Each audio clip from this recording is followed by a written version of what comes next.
Welcome to 2025, the Resilient Kid podcast. I cannot believe, after our little rest, that it's 2025 already. And do you know what? This next set of podcast episodes, I am bringing you some really special people with really amazing experience that we've invited into the Resilient Kid podcast. And I'm starting today with Emily Parker. Good morning, Emily. How are you? Good morning. Very well, thank you. How are you? I'm really good, really excited for the new year. If some of you don't know, we have brought on board some coaches. Now, as you know, our mission for 2025 is to reach 1 million kids. And we have been doing the numbers and going, okay, how long will it take me actually to reach 1 million kids? Quite a while. And I'll probably be still working at 105. So what have we done? We have brought on some amazing women at the moment, but it will extend to men and stuff. And we did have some men apply. But we really, these kind of first 5 coaches that we were bringing on board, it was really important for them to be founders because they're going to help Resilient Kid grow. They're going to help the mission of reaching 1 million kids grow. And so we wanted very specific experience and specific qualities, and their values align up to us. And I'm really excited to introduce Emily to you because you and I have known each other quite a while, haven't we? Yes, and someone asked me the other day how long it was, and I think my maths might be out here, but is it maybe 10 more than 10 years, I think. I think so, because when we moved from Abu Dhabi and my eldest came to your school, and it was really funny because like the receptionist was lovely and the teachers were really nice. But what I found is like that connection in you, because I just knew she was in safe hands then. And it's, because teachers are amazing, but actually, and we probably should say this, is Emily, what's your title at school? So I have 2. So I'm a teaching assistant, but I'm also an ELSA. So officially at school, I think I'm down as teaching assistant / ELSA. So so when I was passing over my child going to this brand new school, and she was in year 5, I think, at the time. And Emily was one of those people, you see her in the playground, she was always smiley. She knew what was going on the ground. And she just, teachers are amazing, but they've also got to do all the planning. They've got to do all that. And TAs are the unsung heroes, I think, of school, because they know exactly what's going on with the kids. They know if they're not having a good day. They know that they're the person to pass that bit of information on to go, do you know what? She's had a really crappy morning. Can you just keep your eye on her? And Emily does that tenfold. But just explain to everybody listening, for those who don't know, what is the ELSA program at school? Because almost every school has an ELSA worker, don't they? So what is ELSA? Okay, so it's actually been around a lot longer than I imagined. So I've been doing a research paper as well. So I've been kind of looking at the role of ELSA. The government decided, one of their good decisions, to train up teaching assistants predominantly. I think it was 9 years ago. I might be wrong. So obviously, some children find little things in life tricky. And in a school, TAs, have to say, are amazing people, not just me. So they decided to train them up to help children who were finding things just a little bit trickier. And at the time, it was more focused on friendships, quite general stuff, I would say. You learn about friendship, you learn about anger and anxiety. So my role, 2 afternoons a week, my time is dedicated to helping those children for about 45 minutes at a time. The official program is 6 weeks, but we all know it takes a lot more than 6 weeks to help somebody, especially if you don't work with them on day to day. It takes a few weeks to get to know them and build up that relationship. So it was just kind of focusing, upskilling TAs to help children who were finding things a bit harder. More recently, those needs have got a lot more complex. And there are many a time, so we meet with an educational psychologist once a term, more than once a term. And often our conversations are, what do we do when it's more than ELSA? What do we do when it's more than what an ELSA is trained for to do? Because a lot of the problems that children are having are slightly more than what we can manage. Absolutely. And I always, whenever I get a call, when people are saying, our kids are struggling at school, things like that, my first port of call is to say, has your school got an ELSA program? And quite often we don't know because schools don't advertise that because it's usually packed. There's usually a waiting list to go on the ELSA program, isn't there? But it's a lot, I think, for TAs to do because this program was devised for friendship issues to help with those little worries in life. And actually, you're absolutely right. I think often they're more than that. And that's where I think, we kind of can help at the Resilient Kid. But what I would say is anybody listening, if your child is kind of finding it tricky at school, absolutely go in and ask, can they go on the ELSA program? Because it's a really lovely program. It also gives that child that kind of extra support usually with people like TAs that they already love anyway. And they're a trusted adult. So yeah, if that is always a first port of call. And it's free because it's in school. So why would you not do it?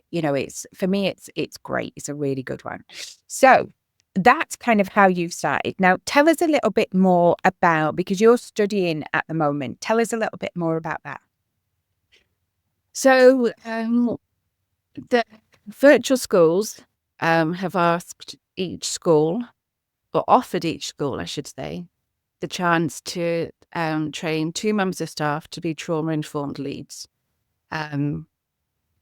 It's with Cheshire Uni. It's been great. I love learning. I will always study. I will always find things to learn. In lockdown, I did loads of training. So it's been, I think, about an 82-month program to become a trauma lead. So we're looking at trauma, attachment, resilience. I've done a research paper. I'm currently writing it up now. Really interesting. If I could have say something slightly negative, as with anything, when you learn something, when you get more knowledge, it's kind of like, what now? And that's where I'm up to now. We've identified these issues within so many of these children are struggling. We've learned a little bit more about why, how we can help them. But now it's kind of like, well, how do we help them? Because we don't have the facilities currently to do that in schools properly. Yeah, and it's it's fantastic, isn't it? And the schools, particularly in our area, have been given that opportunity to train up, TAs, teachers, whoever's going to go on the course. But again, it feels a little bit like it's a tick box exercise because, okay, so what now? And that's the thing, isn't it? Okay, how do we put all this amazing knowledge that you've taught us into practice? Because our hands are still tied to a certain extent in schools. And so, yeah, that's really, it's really hard. I think that kind of leads me on to the first question. So just heads up to everybody, I haven't given these questions to Emily ahead of time because we've known each other for quite a while and just really wanted us to have a chat rather than it be all structured. And I know Emily, she would go off and research because she's a good student. And actually, I just wanted her to answer kind of honestly and from her heart because that's one of the things that attracted me to her. Oh, I would be. I'd be having my script now behind me. You would. I know you. Great shot. And even in the shower, I was thinking, if she asks me this is what I can. It's why I didn't give you the questions. And I'm going to, at the end of this podcast, because you're the first of the 5 coaches to be interviewed, I am going to swear her to secrecy so she doesn't tell the others. What drew you to join the Resilient Kid? Because you are passionate about helping children. So what kind of drew you to come and work with us? Oh, this is why I needed my tick list of things. So many things, to be honest. I've seen you working in action. I've seen you working in school. I've been to your training events. And you were probably my first reason why I joined, because I know the impact that you've had on children and your passion.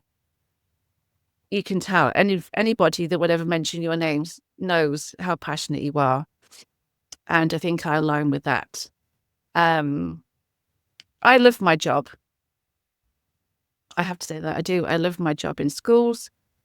But I like the helping children's mental health, to me, is more important than helping them learn to read and write.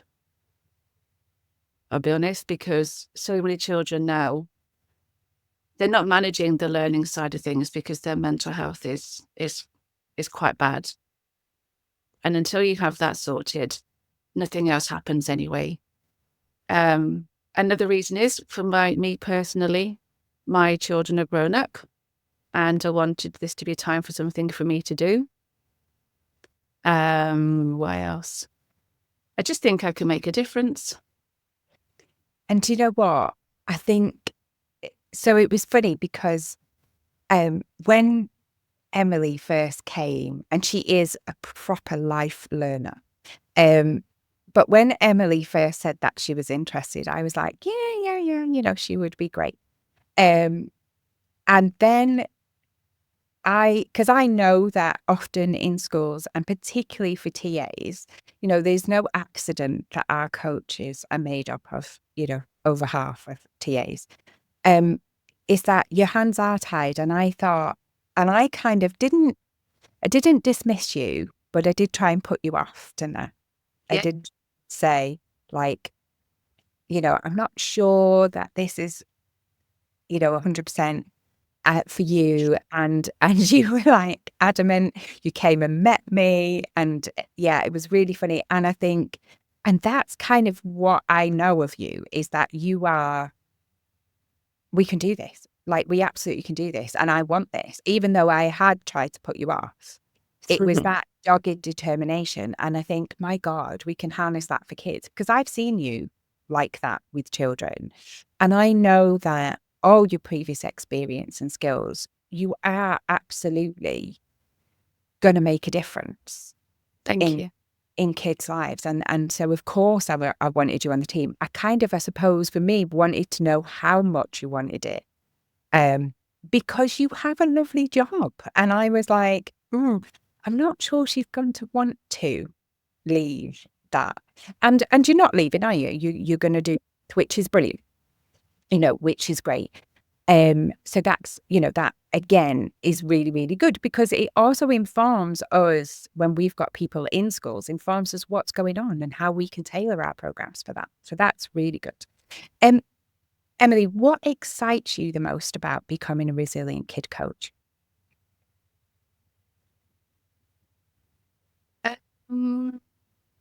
This is why I needed the questions. Going to new places, going to new, reaching areas. At the moment, anyone in Hertford, the Hertford area, or our local area, knows about the Resilient Kid. The areas that we're going to go out to don't necessarily know about you yet.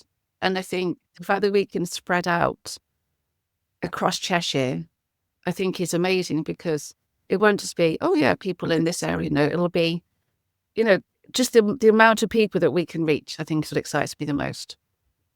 Absolutely. It's not going to be a local thing. It's going to be a, wow, we've got Cheshire. Yeah.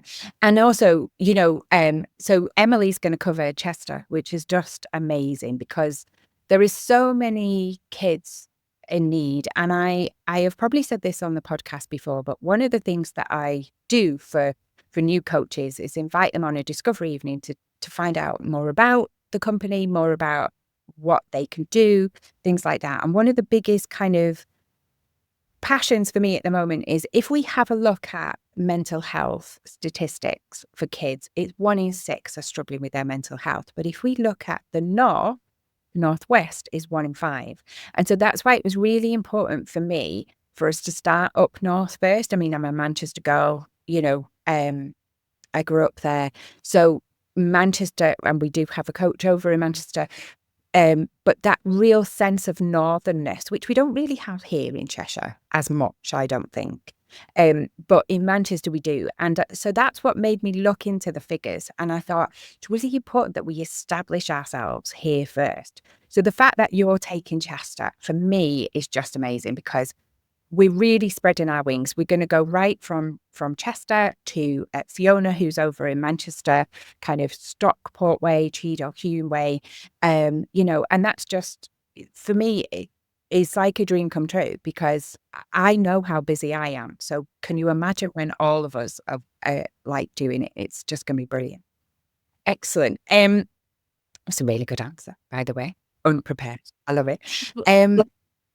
How do you see the program? And obviously, I'm saying the program as in the Resilient Kid program, but we have lots of different programs, don't we, that we can work with children. Yeah. How do you see it benefiting kind of children or families or schools in Chester, in the new area? How do you see it kind of benefiting people there? So one of the things that on my trauma course I've been looking at, there's, I don't know how many people there are on the course, but everyone's kind of doing something a little bit different. And one of the things that I've been looking at is that in any school, we all kind of have an idea of the children who are struggling. But actually, having done this course, there's such a bigger layer of children who are finding things hard that we don't know about, that no one knows about, they've gone under the radar. So having something different, and I'm not knocking the ELSA program in any way, because I do, and I love it. I think sometimes people are a bit stuck and they don't know where to go next. And I know as a parent, I've done a Google search, or I've gone on Facebook groups or a certain parenting group that you can ask advice from, and not really got anywhere. So I think this brings something fresh to the area, to the schools, to the families, gives them something else to try, and try and reach some of those children who have gone under the radar a little bit, I think. Yeah, and I think that's so true because, we talk about this, don't we, all the time, is you have those children who, and any behavior, good or bad, any behavior for me is a child telling you they have a need that is being unmet, unfulfilled there. And so we often in a classroom, we see those children who might be ballooning for whatever reason. We might see those children who are underperforming. But actually what we forget is the ones in the middle that either are masking or and there will be some there that are just absolutely fine. But there are a lot there that, because they're not either end of the spectrum, we don't give our attention to them. And actually, it's quite often those who have gone through trauma that are just trying to stay under the radar and then are going home and ballooning, or going home really upset or really anxious. And, and actually you and I have seen kind of those children who we have identified between us, and we've worked together, haven't we? And spotted them, and then seen them absolutely fly, which is just beautiful when and that's the whole thing about the Resilient Kid program is it's not just about Emily going into Chester and conquering Chester, which she will, but it's working with their families, working with their TAs, working with their teachers and going, listen, this is what we're seeing. What are you seeing? Let's work together on this and let's really empower this young person. And we've seen that in practice, haven't we? And that's just been beautiful for us. And it's taken the pressure off as well, because everyone's doing their best. Schools are doing their best. CAMs are doing, something. But it was very diplomatic. But they, CAMs aren't, at the moment, as far as I know, CAMs aren't even seeing children, low level, what they consider low level children. And then they're saying to schools, have you got an ELSA? And the schools are saying, yes, I have got an ELSA, but I've got a massive waiting list. So it's kind of taking the pressure off everybody a little bit, giving something new, giving them something else to try. I've had children I've worked with and ELSA hasn't worked or another program hasn't worked. So it's just trying to find something different for them to try, just to help the families out a little bit. And also, I think, if we look at ELSA and why that was originally brought on, and it doesn't, one of our first frameworks is to work with the parents and to work with the children, and we teach them about their own brain. Now, ELSA doesn't do that. It was never brought on as a psychological tool. It was there to help emotions and to get the kids more emotionally literate, so they knew and they could understand more about why they were feeling the way they're feeling. What we look at, that's kind of in one aspect. When we look at CAMs, that they are psychological tools. Yeah. And actually, at the moment, I don't know what the wait list is, but this in 2024, it was up to 78 weeks. And when they were triaging, they were only looking at certain things like eating disorders, like suicidal ideation. Now, if we look at primary kids, they're very rarely going to go to that extreme. But if we don't catch the ones who are really struggling with anxiety, if you are looking at self-harm now, then as a teen, they're already going to be on that list. And so, them recommending ELSA is, for me, feels like it's completely two different cohorts of kids. ELSA is those who are just struggling with their emotions, and the resilient kid for me kind of tries to bridge that gap because, Yeah. And certainly for primary school children, which is, where I work, you have to have the families involved. It can't be done on its own. Can't be done in isolation when you're working with, the babies, aren't they? 6, 7, 8, 9-year-olds. You have to have the families to work together, which in my school, we do that, with families. We do work with families, but it has to be done with the family together when they're so young. Yeah, it does. But it does, because the other thing is, how do parents support that young person at home?